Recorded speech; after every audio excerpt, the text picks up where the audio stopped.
part 5 on how I lost my husband and son. So now everyone is on notice, and if I didn't call them by me putting the Snapchat up, in the mix of me just being confused, grieving, and just trying to get the word out that this just happened, contact me. Um, we're devastated. My family is calling, my husband's family from Washington, they're calling. And I can remember not even explaining what happened. I just was like, they're both dead, and just boohoo crying. And my husband's mom is like, what happened? How did they die? And I'm just like, in a motorcycle accident, and I didn't have all of the details.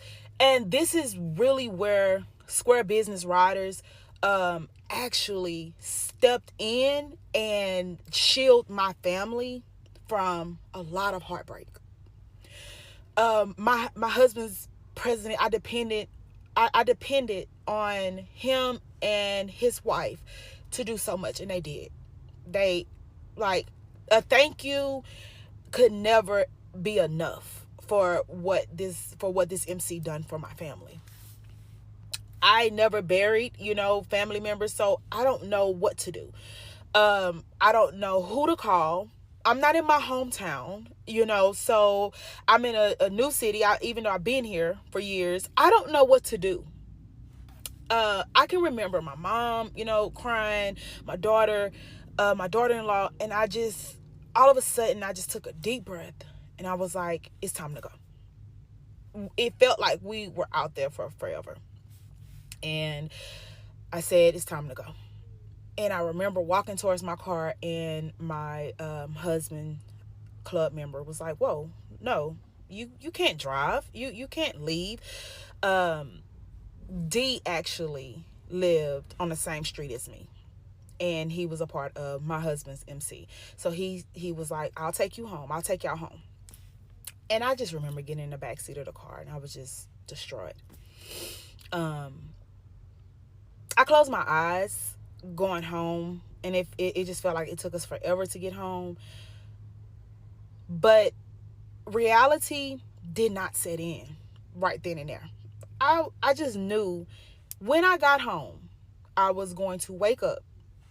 They were going to be at home, and everything was going to be okay. This was just a dream, whatever. So we get home, and I'm just sitting in the garage, and it's just quiet. You know, by that time, everybody is passing by. They heard what happened, things of that nature, and they're just checking on us. But I'm just in a zone. My daughter is in so much pain. She is going into labor, and at that time she was like 7-8 months pregnant. And I just remember telling her, I can't bring you to the hospital. Just try and lay down, relax. Your blood pressure is up. And she did that. She didn't really bother me. She just basically just stayed laying down and just fighting through it. But I was so confused. Like, I was confused for like a week. So in that night, so once everyone basically went home, my daughter went into labor.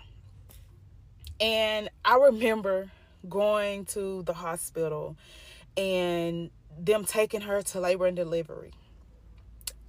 And I just could not compose myself. And I'm trying my hardest to, not make this about the tragedy that just fucking happened 10 hours ago. I'm like, okay, calm down. Everything is going to be just fine. Your grandbaby is, is trying to come early, and it's because of the stress that, my daughter is going through at the moment. And I just feel so bad because I kept losing conscious at the hospital. So I'm I'm in the room with my daughter, and I can remember blanking out and coming to. And my daughter said, "Please take care of my mama. Just take care of my mama." And I'm just boohoo crying because I feel like this is not even about what just happened. This is about your granddaughter. Like, you can't even hold it together. That's what I'm saying to myself. And I remember the nurse, they put me in a wheelchair, and I just, I was so ashamed. I was so ashamed. And the nurse was like, "You just suffered a tragedy." And I can remember she was crying with me. And I said, "I can't even keep my emotions together from my grandbaby." I said, "I'm so embarrassed." And she was like, "This is a major tragedy you just suffered."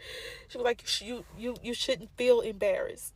The doctor came in, gave me some medicine, and like